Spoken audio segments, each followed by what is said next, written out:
It was already 10 at night, and once again, Eric hadn't come home. I stared at the clock on the wall and listened to the silence of our Portland house, feeling the weight of every passing minute. I wasn't alone. My best friend Sophie Bennett was with me, sitting at the kitchen table with her glass of tea. Sophie and I had been inseparable since high school, and she had been listening patiently as I tried to make sense of Eric's constant late nights. "Is he always this late now?" she asked, raising an eyebrow. I sighed. "Lately, yes. He says the garage is busier than ever. According to him, there's too much work, not enough hands. But I don't know Sophie. It didn't used to be like this. He used to at least have Sundays off, or we'd go out once in a while. Now it's nothing. No weekends, no holidays. Just late nights and excuses." Sophie tilted her head. "And you believe that? That it's all just work?" I hesitated. I want to. But sometimes I wonder if there's someone else. I mean, he comes home looking exhausted, clothes smelling of oil, like he's been at the shop all day.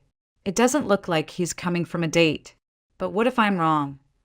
The thought made my chest tighten. "Anna," Sophie leaned closer, her voice calm but firm. "Don't tell me you haven't thought about it. Men don't just disappear like that unless there's a reason. Either it's another woman, or it's something else he doesn't want you to know." I hated how her words echoed the very suspicion I'd been pushing away. I had already considered it many times, but I hadn't found any real proof. And the worst part was that Eric and I hadn't been intimate for over a month. Every time he came home, he would collapse into bed, muttering that he was too tired. "I've told him I want us to have a baby," I admitted softly, staring at my hands. "We've been married 5 years now. I don't want to wait forever. But how am I supposed to have a child with a man I barely see?" Sophie frowned. "You've been married 5 years, and he still hasn't introduced you to his family either, right?" I shook my head. "No, he has a mother and a brother, but they live in another city. According to him, things are complicated. He told me once that they stopped speaking after he won some money in the lottery years ago. He used it to open the garage, and they resented him for not handing the money over to his mother. Since then, nothing. Not even at our wedding. Only 2 of his co-workers showed up. His own brother didn't." Sophie whistled softly. "That's not just complicated, Anna. That's unusual." Before I could reply, I heard the front door open. The smell of alcohol filled the hallway. Eric walked in, shoulders slouched, eyes slightly glassy. My stomach sank. "What's going on?" I asked, trying to keep my voice calm. "Why so late?" He waved his hand, dismissing me. "A friend from work went missing. I got worried, so I had a few drinks." I blinked. "Missing? Did you call the police?" "They won't do anything yet," he muttered. "He's an adult. Probably just went off somewhere." I glanced at Sophie, who sat rigid in her chair. Her eyes were sharp, ready to jump in if Eric said the wrong thing. "Eric, you can't just barge in like this every night," I pressed, my patience thinning. He turned on me, his face darkening. "Can you stop? You nag every time I walk through the door. Maybe try acting like a wife for once, instead of tearing me down." He stepped closer, and for the first time, I truly worried he might raise a hand against me. My breath caught in my throat. "Back off!" Sophie snapped from behind me. "If you even think about touching her, you'll regret it. Don't forget, I've got a black belt." Eric glared at her, his jaw tight, but after a tense pause, he stomped off toward the shower without another word. I sat frozen, my heart pounding in my ears. Sophie reached over and squeezed my hand gently. That night, long after Sophie left, I lay awake, staring at the ceiling.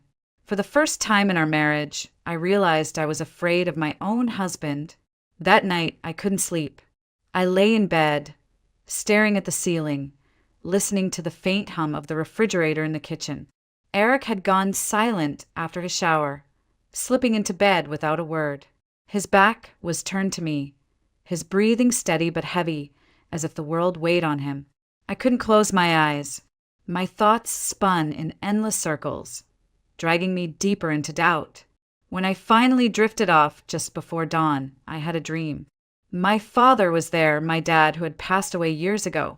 He stood on the porch of the house I grew up in, looking at me with that familiar mix of love and concern. His lips were moving, but I couldn't hear a word. It was as if the sound was muffled, lost to the wind.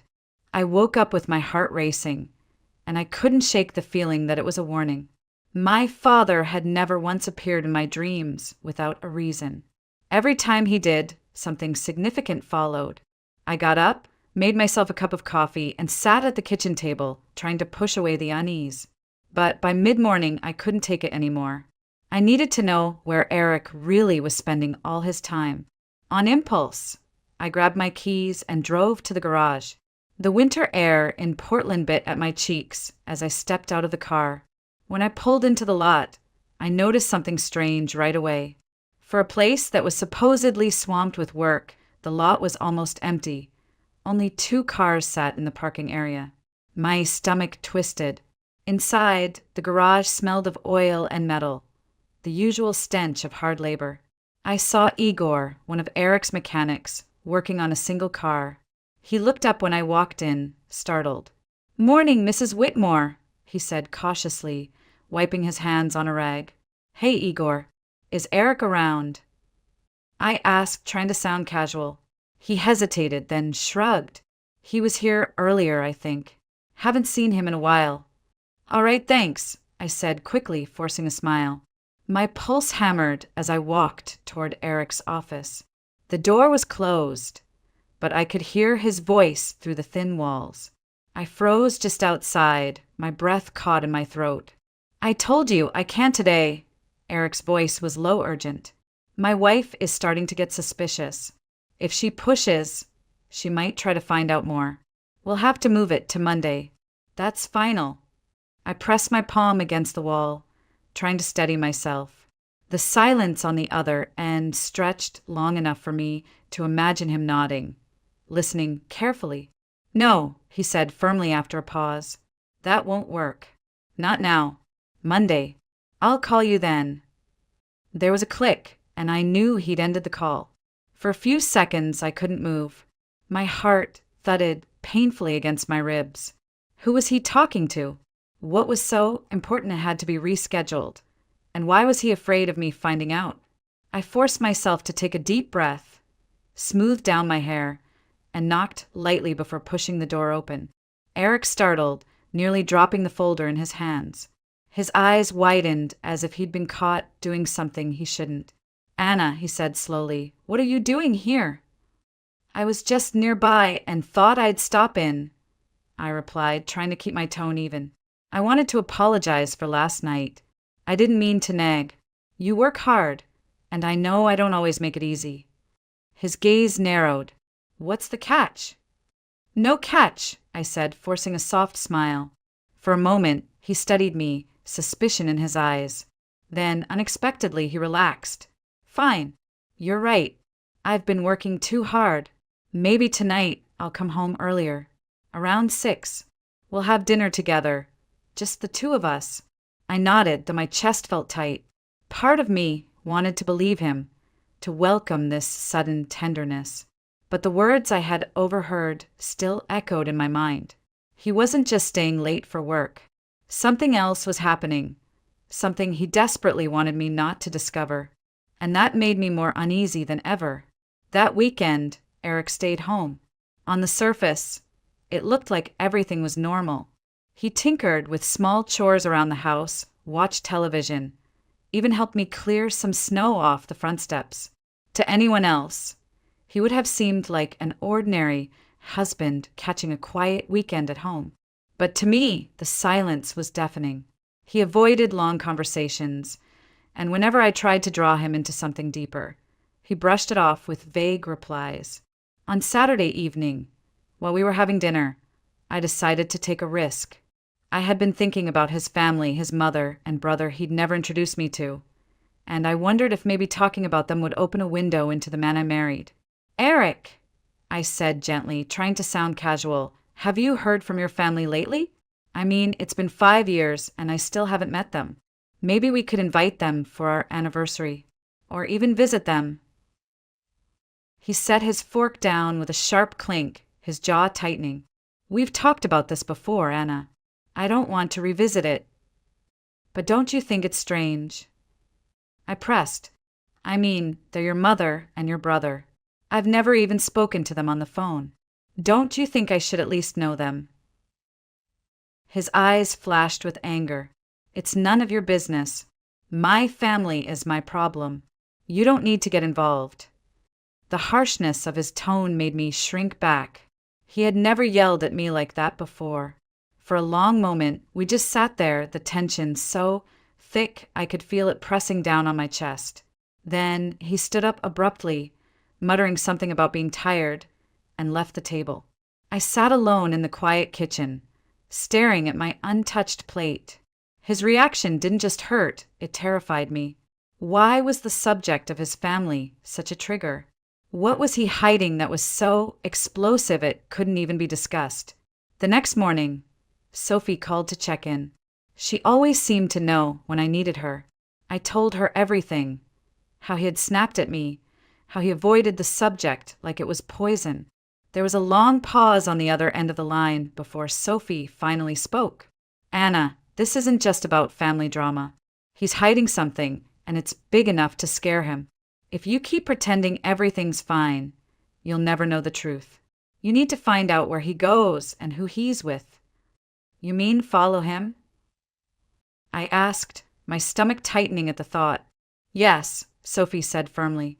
"I know it feels wrong, but what's worse, living in ignorance while he pulls you deeper into whatever this is or finally knowing the truth?" I pressed my hand to my forehead, pacing the kitchen. "It feels humiliating, Sophie. Like I don't trust him. Like I'm sneaking around." She didn't let up. "What's more humiliating? Following him, or waking up one day to realize he's been lying to you for years? You already said you're scared of him sometimes. That's not normal. You need answers." Her words sank deep, and I felt a cold wave wash over me. She was right. As much as I wanted to believe in the man I thought I had married, the truth was slipping through my fingers. "All right," I whispered finally. "If this is the only way, I'll do it. Monday, I'll follow him." Sophie's voice softened. "You won't be alone.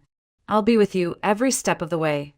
When I hung up, I stood in the quiet kitchen, staring out the window at the snow drifting down onto the street. My reflection in the glass looked back at me, pale and tense.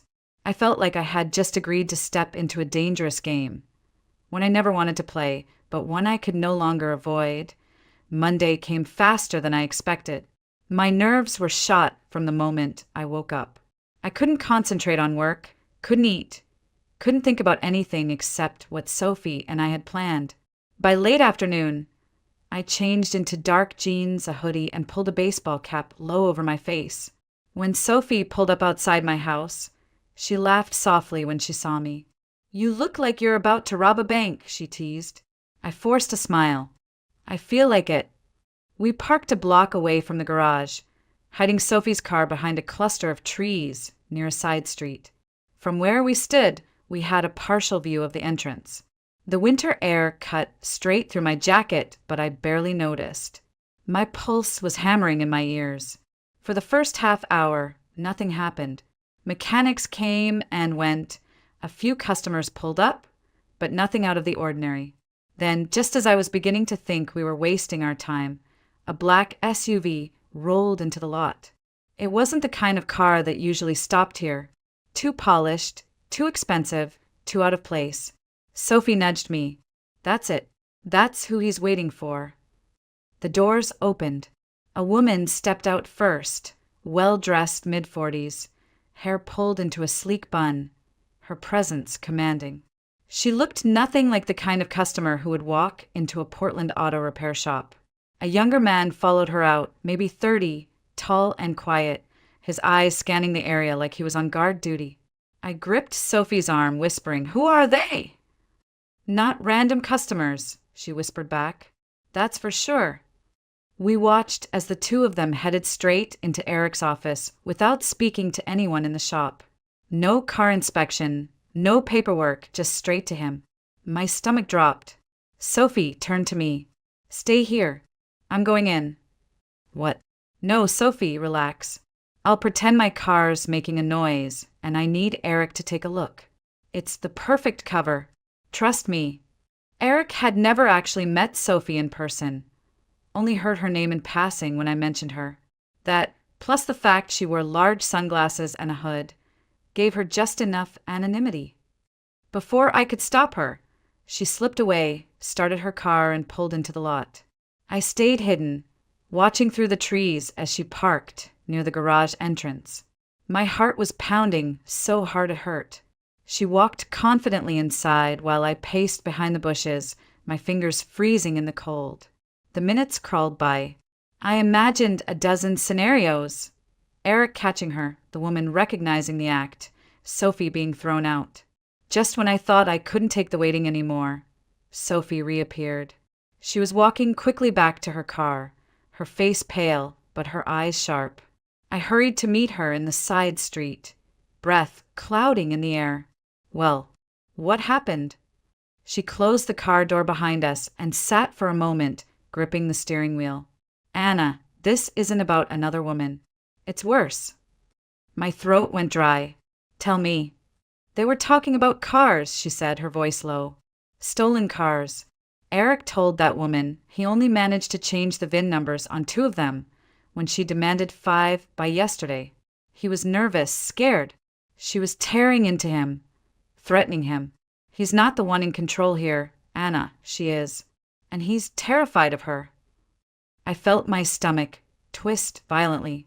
I had prepared myself to hear about an affair, maybe another family hidden away somewhere, but this crime, stolen cars, criminal networks, it was more than I could process. "He's mixed up in something dangerous," Sophie added, meeting my eyes. "And he's been hiding it from you all this time." I pressed my hands to my face, my chest tightening as panic rose inside me. An affair would have been painful, humiliating, but at least it was familiar, something I could understand. This was different. This was darker. In that moment, I realized I didn't just feel betrayed. I felt unsafe. After what Sophie had told me, my head was spinning. I couldn't bear to go straight home. Instead, I parked my car near the waterfront park in Portland, the one I always went to when I needed to clear my mind. The icy wind bit at my cheeks as I walked along the path circling the pond. Ducks paddled lazily near the thin sheets of ice forming at the edges, and the bare trees stretched their branches against a pale gray sky. I wrapped my coat tighter, trying to process what I'd learned. Eric wasn't cheating, at least not in the way I feared. But what Sophie overheard was far worse. Stolen cars, changing VIN numbers, a woman who terrified him. What kind of life had I been living? Thinking I knew my husband. I sat down on a bench, my hands trembling inside my gloves. That was when I heard a familiar voice. "Anna? Anna Whitmore? Is that really you?" I turned, startled, and saw a man in a tailored coat and polished shoes. He slipped off his sunglasses and I froze. It was Michael Donovan. My heart skipped a beat. "Michael?" I whispered, hardly believing it. He smiled, warm and genuine, just like he had in high school. "I knew it was you. You look different, but still the same." Memories rushed back. Late nights studying together, stolen kisses before football games, the way he used to hold my hand like he'd never let go. We had been inseparable until his family moved away during senior year. I thought I'd never see him again. "I can't believe this," I said, standing slowly. "It's been, 15 years?" "Closer to 16, he said with a soft laugh. "I moved back recently. Been setting up some new ventures here. I run a few boutique hotels now. Nothing too flashy, but it keeps me busy." I blinked at him. He looked every bit the successful businessman, confident, grounded, accomplished.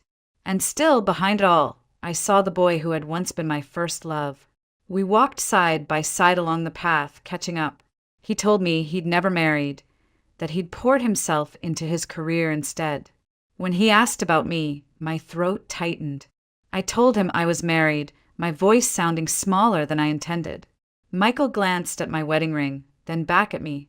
He didn't say anything, but there was something in his eyes, something that made my chest ache.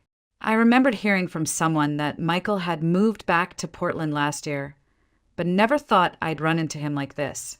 Maybe fate had its own sense of timing. As we reached a small cafe near the park's edge, he asked if I had time for coffee. Against my better judgment, I said yes. We sat by the window, the warmth of the place wrapping around us, and for the first time in months, I felt seen. Michael listened intently, asked about my work, my dreams, even my childhood. He laughed at my stories, remembered details I had forgotten. With Eric, conversations had turned into silence. With Michael, it felt effortless, like slipping back into a rhythm I didn't realize I'd missed so much. And yet, every time he smiled at me, guilt pricked at my conscience. I was still Eric's wife, no matter what lies he was hiding. But sitting there across from Michael, basking in the kind of attention and care I hadn't felt in years, I couldn't help but wonder what my life might have been if he had never left. When we finally stood to leave, he touched my arm gently, his fingers warm even through my coat. "Let's not let another 16 years pass before we talk again," he said softly. I nodded, my heart caught between longing and loyalty. As I walked away, I knew my world had just become even more complicated. 2 days later, Sophie called me out of the blue. Her tone was serious, sharper than usual. "Anna, I found something. You'd better sit down." I sank into a chair at the kitchen table, my palms damp. "What is it?" "You're not going to like this," she warned. I asked a friend of mine in the Portland Police Department to run a background check. Eric's name came up more than once. I gripped the edge of the table. "What do you mean, more than once?" "Anna, Eric was married before, and he has a daughter. She's 9 years old." Her words hit me like a blow to the chest. I couldn't breathe. "No, that's impossible. He told me he'd never been married. He said we'd build everything together." "I'm telling you what the records show. He divorced about a decade ago, and his ex-wife remarried, moved out of state. But the girl, she's his daughter. There's no mistake." My vision blurred. For 5 years, I had lived with this man, shared a home, shared a bed, dreamed of having children with him. And all that time, he had a child he never even mentioned. "That's not all," Sophie continued. "His name shows up in multiple investigations over the years, always around stolen vehicles. Not charged, not arrested, but listed as a witness or someone close to the scene. Too many times for it to be coincidence." I pressed a trembling hand to my mouth. My entire body felt cold. So all this time he's been lying to me. About his family, about his past, about everything. "I wish I could tell you otherwise," Sophie said softly. "But Anna, this isn't just about lies. He's dangerous. You need to think about your safety." I nodded numbly, though she couldn't see me. After we hung up, I sat in silence for what felt like hours. The man I thought I loved, the man I believed I knew, was a stranger. That evening, I met Michael again at the cafe near the park. When I walked in, he stood to greet me, pulling out my chair like it was the most natural thing in the world. The warmth in his eyes almost broke me. "You look pale," he said gently. "Rough day." I laughed bitterly. Rough life, apparently. "Michael, Eric was married before. He has a daughter, 9 years old, and he never told me." Michael's expression hardened, but his voice stayed calm. "That's a heavy secret to keep from your wife. What else has he been hiding?" I leaned forward, lowering my voice. "Sophie found out his name is connected to stolen car cases. He always shows up, but only as a witness. It's too much to be coincidence. He's involved, Michael. I just don't know how deep." Michael reached across the table, his hand covering mine. His touch was steady, grounding me. "Anna, you need to get out of this before it destroys you. You can't live with someone who hides entire pieces of his life from you. And if he's tied up in crime, that puts you in danger, too. Tears stung my eyes. I don't even know who I married. 5 years. I thought I was building a future with him. And now it feels like the floor just gave way beneath me. You don't have to face this alone, he said firmly. I'm here. Whatever happens, I'll help you through it. I stared into his eyes, and for the first time in days, I felt a sliver of safety. The storm was far from over, but at least I wasn't standing in it alone. It was a Thursday night when Eric called to tell me he wouldn't be home. His tone was clipped, rushed, as if even speaking to me was an inconvenience. Got too much work at the shop. Don't wait up, he said before hanging up. I stood in the kitchen, holding the phone long after the line went dead. My chest tightened, but this time it wasn't sadness. It was anger, exhaustion, the realization that I couldn't spend another night staring at the walls, wondering what lies Eric was weaving in my absence. Almost without thinking, I picked up my phone and called Michael. He answered on the first ring, as if he'd been waiting. Anna, are you free tonight? My voice trembled, but not from fear. From something I hadn't felt in years. Desire, anticipation, the need to be wanted. Always, he said softly. Come to the hotel. I'll be waiting. An hour later, I stepped out of a cab in front of his boutique hotel. Michael was already outside, holding a bouquet of lilies, my favorite. My throat tightened at the simple thoughtfulness of it. Eric had never once brought me flowers without a holiday dictating it. You look beautiful, Michael said, his eyes warm. He took my bag, paid the driver, and offered me his arm like a gentleman. When we walked into his suite, a bottle of champagne sat chilling in a silver bucket, glasses already set out. The lights were dim, soft music playing in the background. He moved with a kind of effortless grace, pulling out a chair for me, pouring the champagne, making me feel seen in every gesture. To new beginnings, he said, raising his glass. My hand shook slightly as I clinked mine against his. The first sip burned sweetly down my throat, loosening something tight inside me. That night, in Michael's arms, I felt alive again.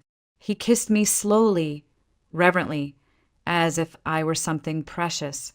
There was no rush, no impatience, no sense of obligation. Just tenderness, passion, love, the kind I had nearly forgotten existed. For hours, the weight I had carried for years fell away, and I remembered who I was before Eric's lies and shadows consumed me. Afterward, we lay tangled in the sheets, the city lights flickering faintly through the curtains. I rested my head on his chest, listening to the steady rhythm of his heartbeat. You can't keep living like this, Michael whispered, running his fingers through my hair. You need to step away from him, at least for now. Tell him you have to leave for family reasons. Buy yourself time to figure this out. I closed my eyes. I don't even have family to run to. My parents had both passed away years ago. I was an only child, and whatever extended family I had, we'd long lost touch. Then invent one, he said gently. Say a relative is sick, and you have to go care for them. He'll believe it. And if he doesn't fight it, if he lets you go, that tells you everything you need to know. His words sank deep. He was right. I needed distance, a way out, even temporarily. The next morning, I drove home, my body still humming with memories of the night before. When Eric finally came back that evening, I told him I needed to leave town for a while. A cousin called, I said, forcing my voice to tremble. She's sick, and I'm the only one who can help. For a moment, I thought he would argue, but instead he exhaled slowly, almost in relief. If you need to go, then go, he said, avoiding my eyes. The ease with which he accepted my absence struck me harder than any confession could have. He wasn't worried about me leaving, he was relieved. And in that moment, I knew. Whatever he was involved in, he wanted me out of the way. Sophie returned from Eric's hometown on a Saturday evening. She came straight to Michael's hotel suite, her face pale but resolute. I could tell before she even opened her mouth that what she had uncovered was serious. Anna, she said, lowering her voice as she shut the door behind her. I talked to people there. neighbors, old friends, anyone who still remembered the Whitmores. Your husband wasn't lying about cutting ties, but it's not just bad blood. His mother and his brother are both fugitives. They've been wanted for years in connection with stolen vehicles, organized crime. The family's been under suspicion for a long time. And Eric, he left, but he didn't leave clean. He's still tied up in it. My knees went weak. Michael pulled out a chair for me, and I sank into it, gripping the table. So it's true. He's not just keeping secrets, he's still part of it. Sophie nodded grimly. He didn't want you to know because once you did, you'd see him for what he is. Michael leaned forward, his eyes steady on mine. We can't let this drag on. If you keep waiting, he'll either drag you down with him or do something worse. You need to confront him, Anna, but not alone. We sat together for hours, going over the details, crafting a plan. Sophie had managed to record some of her conversations in Eric's hometown, and Michael had discreetly connected with people who could pass information to the police if needed. It was risky, but it was the only way forward. On Sunday night, I called Eric. My hands shook as I held the phone. Michael had discreetly booked a second suite under my name, far from the one he normally stayed in. The hotel was one of his own, but he assured me Eric wouldn't recognize it. He'd never been there, and the name didn't give anything away. We chose Suite 312 because it was close to the emergency stairwell and had a secondary connecting door, just in case. Eric, I said, forcing my voice steady, we need to talk. Tonight. Meet me at the Northern Hotel. Suite 312. He hesitated. Why there? Because it's private, I replied flatly. And because it's important. After a long pause, he agreed. Half an hour.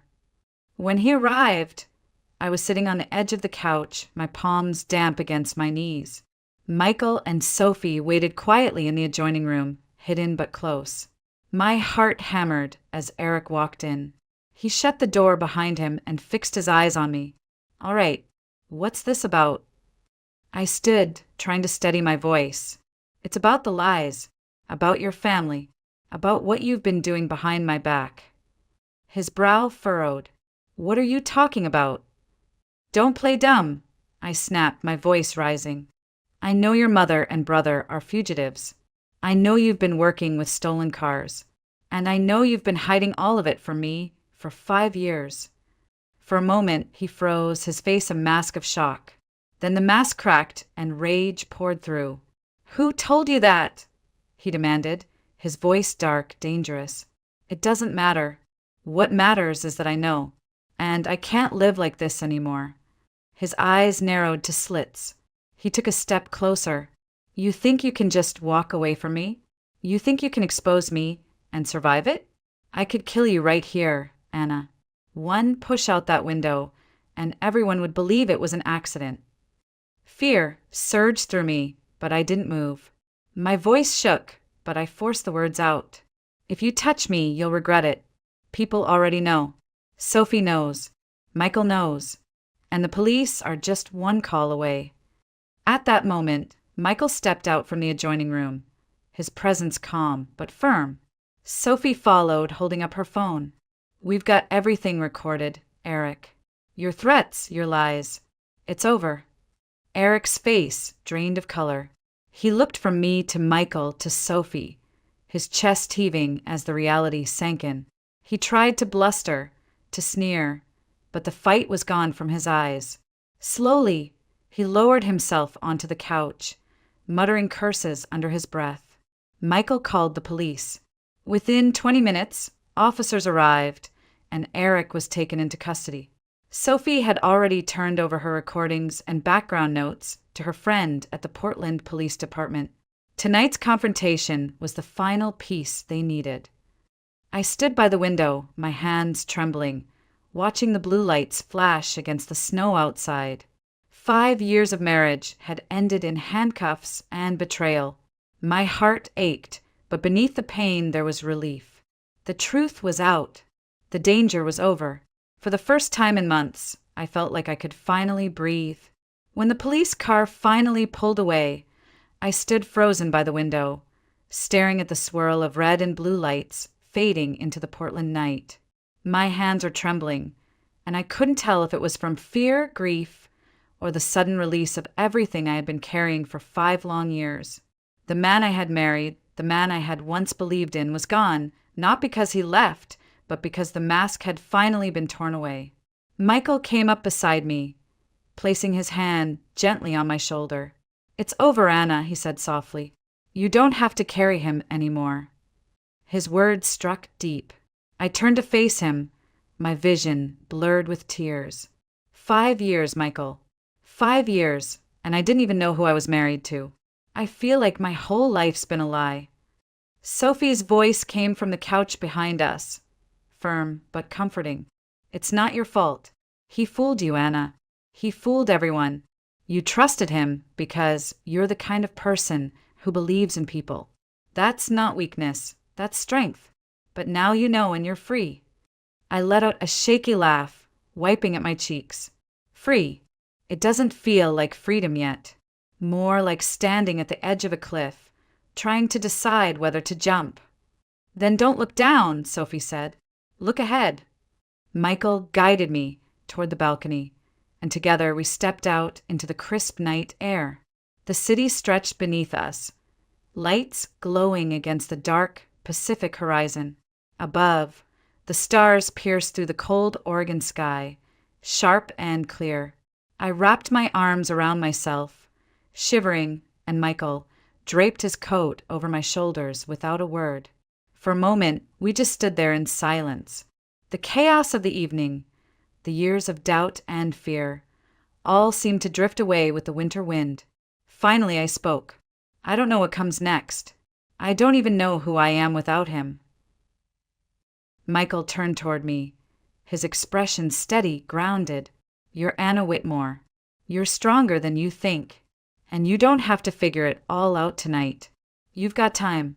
And you've got people who care about you." His eyes softened. "You've got me." The tenderness in his voice broke something open in me. For the first time in years, I felt a flicker of hope, not built on lies, but on truth. Behind us, Sophie leaned against the doorway, arms crossed, her voice dry but warm. "Well, I'd say you've had enough drama for one lifetime. Maybe try a little peace and honesty for a change. It looks good on you." I smiled through my tears. Leave it to Sophie to cut through the heaviness with her blunt honesty. As the 3 of us stood there, me, Sophie, and Michael, I realized the truth I had been running from all along. My marriage had ended long before the police came for Eric. What ended tonight was not love, but the illusion of it. And standing here now, I knew I had a choice. I could cling to the wreckage of a broken past, or I could step into the future with open eyes, no longer afraid of the truth. I reached for Michael's hand, intertwining my fingers with his. The night was cold, but in that moment I felt warm, safe, seen, and ready to begin again. For the first time in years, I chose myself. And with that choice, I chose a new life, one built not on shadows, but on love that was real.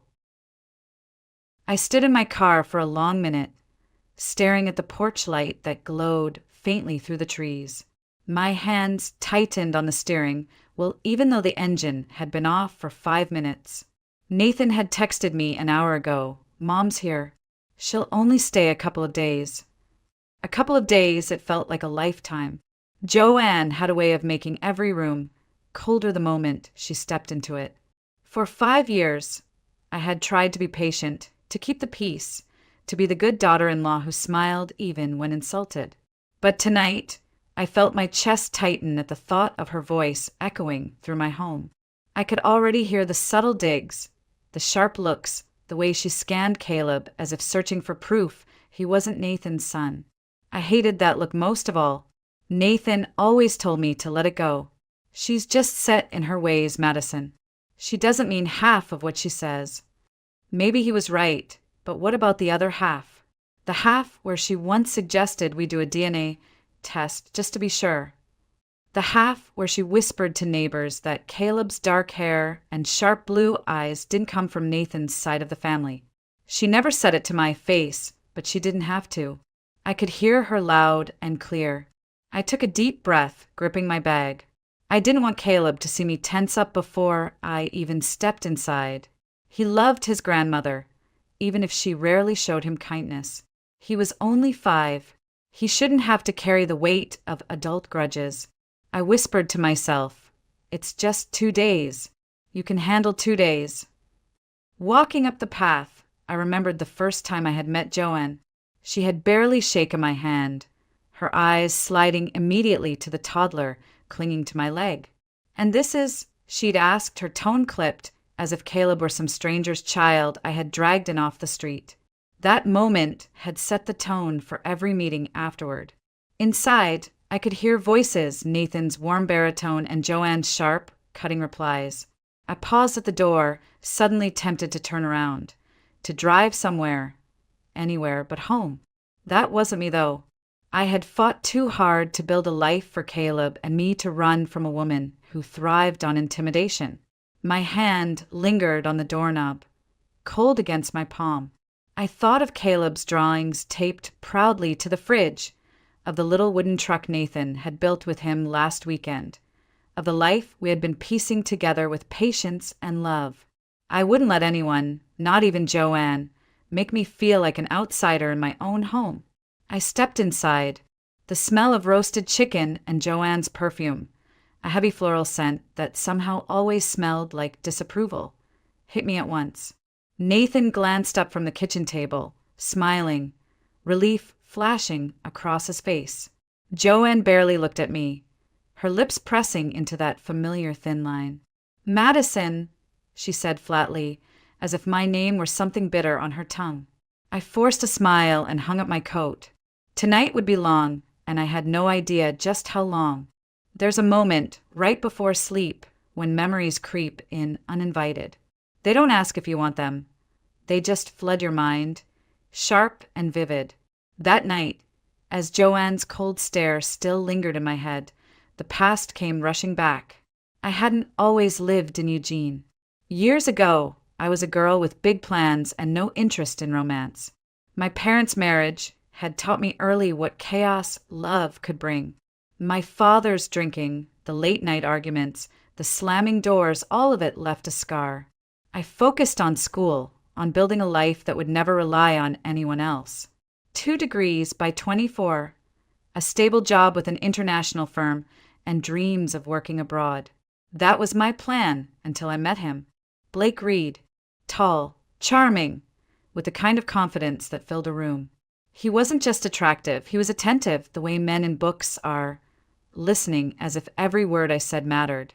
We met at a small coffee shop downtown, where I sat buried in contracts, and he struck up a conversation about the book I was reading. By the end of the night, I was laughing more than I had in years. For months, he courted me like something out of an old movie. Dinners, flowers, late-night phone calls that stretched into dawn.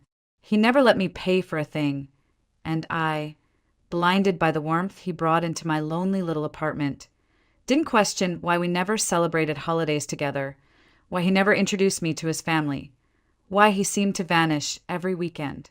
When I found out I was pregnant, I thought it was a miracle, something good, something permanent. I told him one chilly November evening, my hands trembling as I held the little gift box with the positive test inside. I had imagined tears of joy, a hug, maybe even a proposal. Instead, he went pale. His smile cracked like thin ice. "You can't have this baby," he said flatly, pushing the box back into my hands. "You don't understand. This can't happen." I didn't understand. I'd beg him to explain. That's when he admitted it. He was married. Had been for years. A wife named Chloe. A life that didn't include me. I remember standing there in shock, my ears ringing. He offered me money, as if that would fix it. As if Caleb, still just a whisper of life inside me, was some mistake to be erased.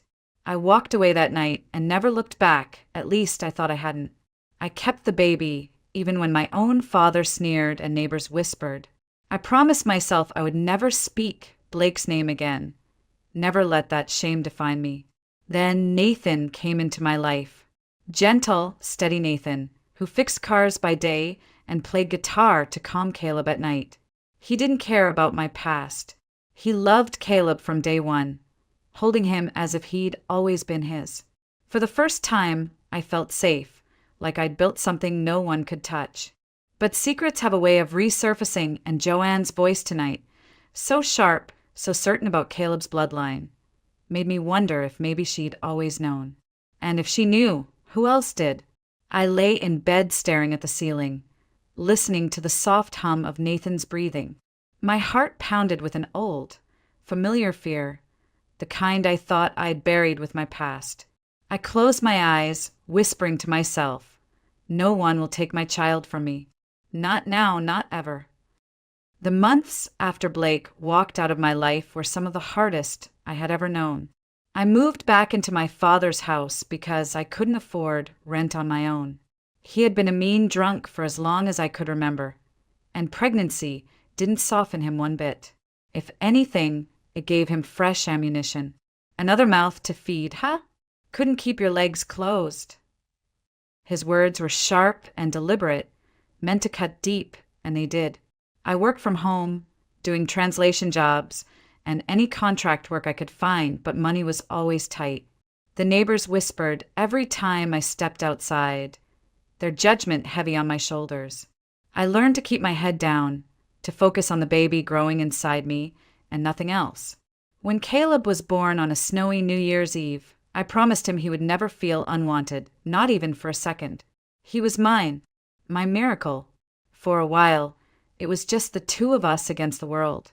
I nursed him while reading through legal documents at midnight, rocked him to sleep before sending emails to clients, and smiled through exhaustion because giving up wasn't an option. But even the strongest walls crack under pressure, and mine did the day my father threw a beer bottle against the kitchen wall, inches from where I held Caleb. That night, I packed our things and left. Finding a place wasn't easy, but life has a strange way of opening doors when you're desperate enough to walk through them. I met Nathan a few weeks later at a community auto shop. My car's transmission had given out, and I barely had the money for repairs. Nathan had grease on his hands, a kind smile, and eyes that didn't judge. He knelt next to Caleb's car seat, made a silly face, and for the first time in days, my son laughed. We talked while he worked, nothing serious at first, just about cars, the weather, how expensive diapers were. But something about him felt steady. He didn't flirt, didn't try to impress me with big gestures.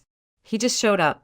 Every time I needed something, advice about my car, help carrying groceries, or even just someone to talk to, Nathan was there. Slowly, a friendship formed, then something warmer. When he first asked me out, I hesitated. My life was messy, and I wasn't sure anyone would willingly step into it. But Nathan did without hesitation. He accepted Caleb as his own, reading bedtime stories and teaching him how to build little wooden trucks in the garage. There was no judgment in his eyes, only patience. After a year of dating, he proposed on a quiet evening at the park. Caleb perched on his shoulders, clapping like he understood exactly what was happening. We married in the spring and moved into Nathan's small but cozy house near the edge of Eugene. For the first time in a long time, I felt safe, maybe even happy. But happiness can make you forget how fragile life really is. Joanne never liked me. She made that clear at our first family dinner, and she didn't hide her contempt as the years passed. I tried to ignore it, telling myself that people like her eventually came around. I was wrong. Looking back now, I should have seen it coming. The way she looked at Caleb, the questions she asked, the subtle digs about his hair and eyes. But I wanted peace so badly, I convinced myself it didn't matter. I had Nathan, I had Caleb, and I had a home. What could possibly go wrong? Life with Nathan was good most days. He was kind, patient, and steady, and he loved Caleb as if he had been there from day one. But Joanne's shadow hung over our marriage like a storm cloud that never moved. She came around only when she wanted something, never for a friendly visit, never just to see her grandchildren without a reason. And when she did show up, she made sure I felt small in my own home. It wasn't just me. Joanne treated Nathan differently too, always with a subtle disappointment, as if her younger son hadn't lived up to what she believed he should be. In her eyes, Blake, the golden child, could do no wrong. Blake had gone off to college, married Chloe, the daughter of an influential businessman, and landed a job managing one of her father's companies. They lived in a big house outside Portland, drove new cars, and vacationed in Europe every summer. Joanne practically worshipped them. At every family gathering, rare as they were, she compared Nathan to his older brother, never missing an opportunity to point out how different their lives were. Blake just bought a new place, 3-car garage and all. And Nathan, how's that little shop of yours doing? Still busy with old trucks. The way she said old trucks always dripped with judgment, as if honest work meant nothing unless it came with a suit and tie. Chloe, though, she was different. Sweet, polite, and almost painfully optimistic. She tried to bridge the gap between Joanne and me, bringing homemade pies to family dinners and asking about Caleb like she genuinely cared. But even her kindness had a thread of sadness running through it. I later learned she and Blake had been trying for a baby for years, with no luck. That struggle, though heartbreaking, only deepened Joanne's obsession with having another grandchild, her grandchild. I saw the way Joanne's eyes lingered on Caleb whenever she visited. It wasn't the warm look of a proud grandmother. It was calculating, as if she were measuring something, looking for proof of what she had suspected all along, that Caleb didn't belong to Nathan. She never said it directly, but I could feel it in every offhand comment, every glance that lasted a beat too long. One afternoon, during a family barbecue, I overheard her talking to a neighbor. He's a sweet boy, sure, but doesn't he look more like Blake than Nathan? Those eyes, that hair. Makes you wonder, doesn't it? My stomach dropped. She was planting seeds, whispering poison where I couldn't even defend myself. Nathan brushed it off when I told him later. She's just being mom. She doesn't mean anything by it. But deep down, I saw the flicker of uncertainty in his eyes. That tiny shadow of doubt was enough to make me furious, not at him, but at her. Joanne thrived on control, on dividing people just enough so she could steer things her way. And lately, she had been visiting more often, her questions sharper, her interest in Caleb deeper. Blake and Chloe had visited once since moving back from Portland. Blake barely acknowledged me, too busy talking to Joanne in hushed tones. Chloe smiled politely but seemed distracted. I thought nothing of it at the time. Why would I? Families talk, siblings catch up. But looking back, I realized there was something else in their conversation, a secret, heavy and deliberate, that I wasn't meant to hear. I brushed it off then, but a nagging feeling lingered. Something was shifting in the family dynamic, something I couldn't quite name yet. I only knew one thing for certain. Joanne had an agenda, and whatever it was, it involved Caleb. That night, I came home later than usual. Caleb was spending the evening at my mom's house, so it was just supposed to be Nathan, Joanne, and me. I sat in the car for a full minute, gathering my strength. Something about the way Joanne had smiled earlier, tight, secretive, made my stomach knot. When I finally stepped inside, I froze. Their voices floated down the hallway from the living room, low but urgent. I wasn't trying to eavesdrop, but my name stopped me cold. Madison doesn't deserve that boy, Nathan. You know it as well as I do, Joanne said, her tone sharp and certain. I frowned, my heart thudding. Nathan sighed. Mom, don't start. Caleb is my son. End of story. Your son. Joanne scoffed. Open your eyes. You think I can't see it? He's got Blake's eyes, Blake's hair. I knew the moment I saw him. And I know why she rushed you into marriage. She trapped you with another man's child. My breath caught in my throat. No one knew about Blake. No one. Nathan's voice rose. Enough. Even if that were true, and it's not, it doesn't change how I feel about him. He's my family. But Joanne wasn't done. And what about Blake? He and Chloe can't have children, Nathan. Do you know what that does to them? What it's doing to this family? That boy, your boy, should be with his real father. With Blake and Chloe, He'd have everything: money, opportunity, a stable home. Don't you see? It's the right thing to do. My whole body went numb. She wasn't just talking about Caleb. She was plotting to take him from me. Nathan's voice shook. You've lost your mind. You expect me to just hand over my son because you think you see a resemblance? Because Blake's wife can't get pregnant? That's insane. Not insane. Strategic. Joanne's voice turned cold, calculated. All it takes is proving Madison's unfit. Show she's unstable, too busy with work, neglectful. I already have people who'd be willing to sign statements. And once Blake files for paternity testing, I staggered back a step, clutching the wall to steady myself. The world tilted. She had it all planned. False accusations, court filings, tearing my family apart, all because she worshipped one son and dismissed the other. Nathan's chair scraped loudly. If you do this, if you even think about doing this, we're done, Mom. You hear me? Done. Don't be dramatic. You'll thank me when it's over, she snapped, her words dripping with certainty. In that moment, I realized two things. First, Joanne had never hated me simply for who I was. She hated me because she believed Caleb wasn't Nathan's. And second, my past, the one I had buried so deep, was now a weapon in her hands. I stood frozen in the hallway, shaking. For years, I had carried the secret of Blake's betrayal like a stone in my chest, thinking I'd buried it forever. But Joanne had dug it up and twisted it into something monstrous. I didn't even notice the tears until they hit my lips. I had promised Caleb the day he was born that no one would ever take him from me, and I intended to keep that promise. Wiping my face, I straightened my shoulders. I couldn't stay silent. Not tonight. Not ever again.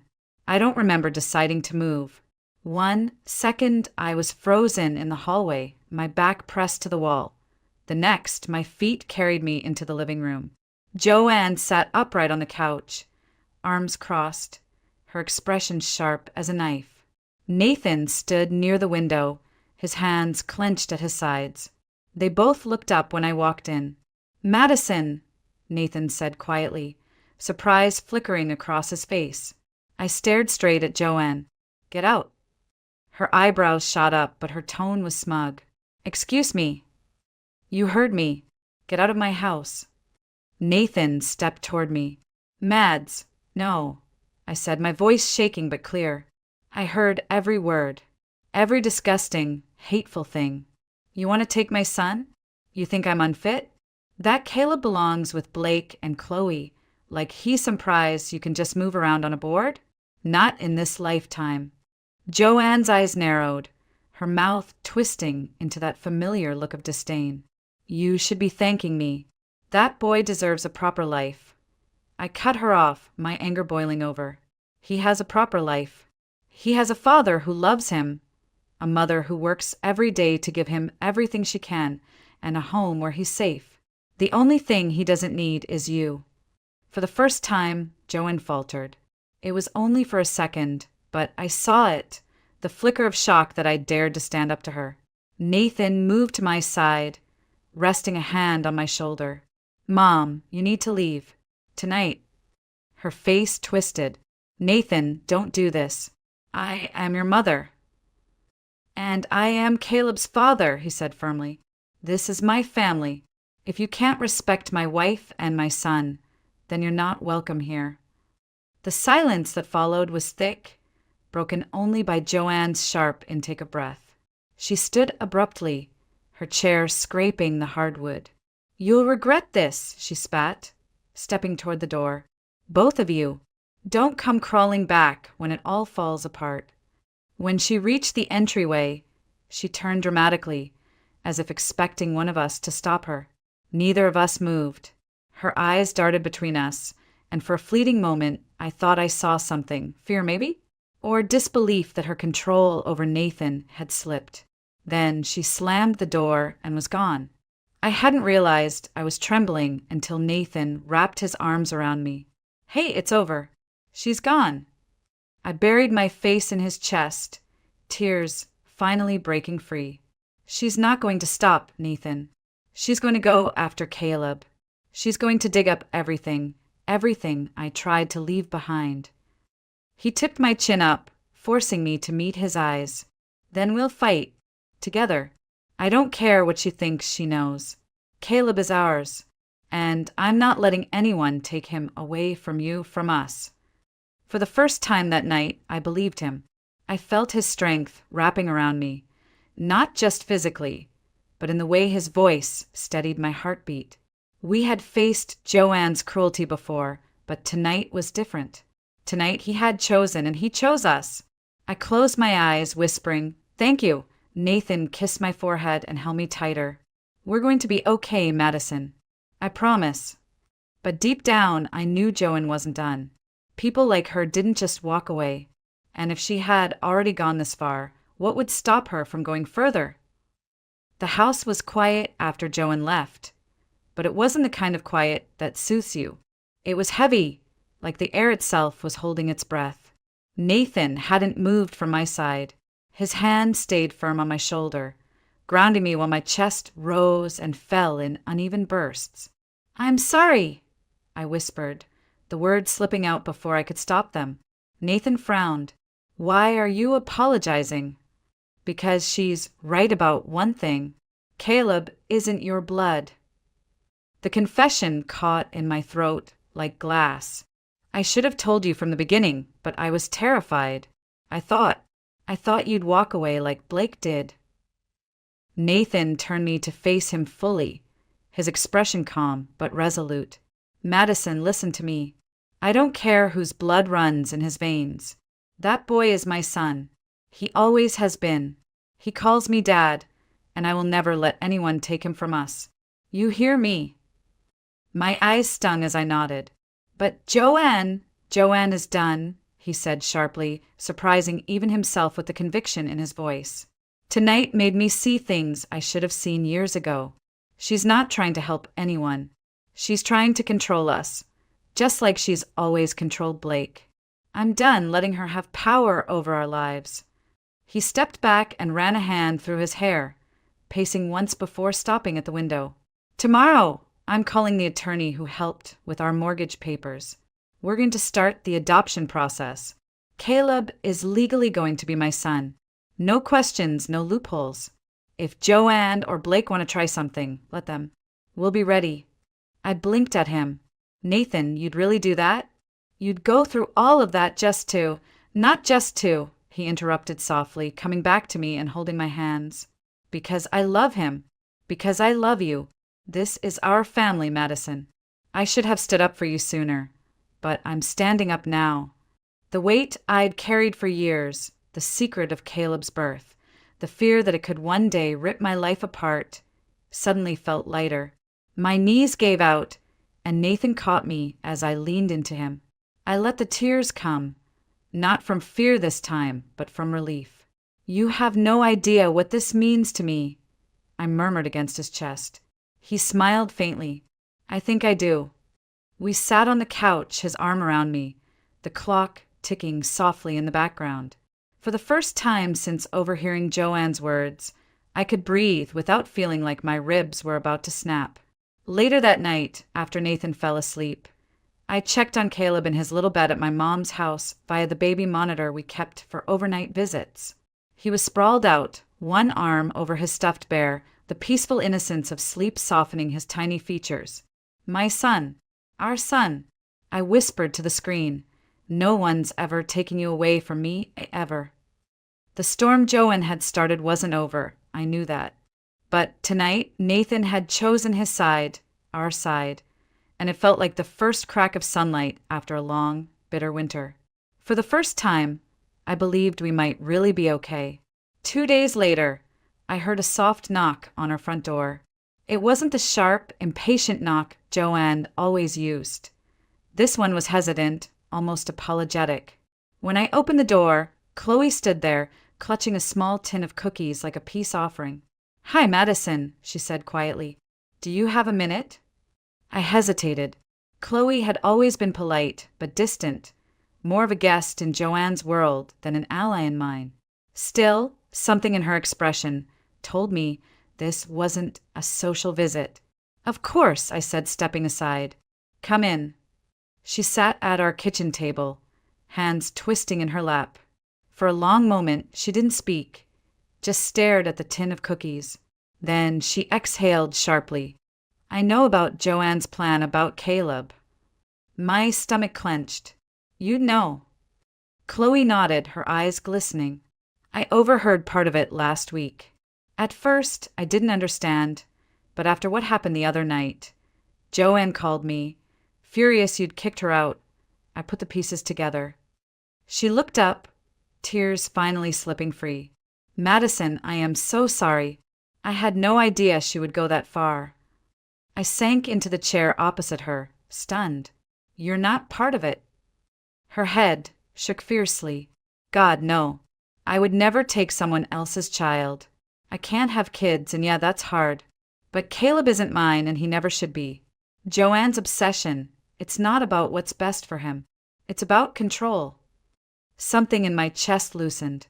For years, I braced myself to see Chloe as an enemy simply because she was married to Blake, the man who had abandoned me.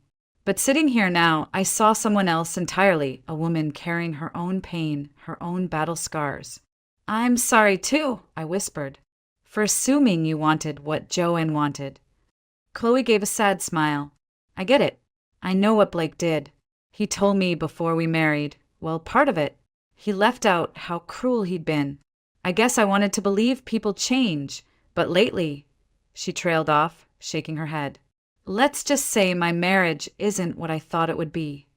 The silence stretched, not awkward, but heavy with truth. For the first time, I felt no anger toward her, only a quiet understanding. She reached across the table, resting her hand over mine. "If Joanne tries anything, I'll stand with you. I'll tell the truth. Caleb belongs with you and Nathan." The kindness in her eyes almost undid me. "Thank you, Chloe. That means more than you know." She smiled faintly and pushed the tin of cookies toward me. "These are chocolate chip.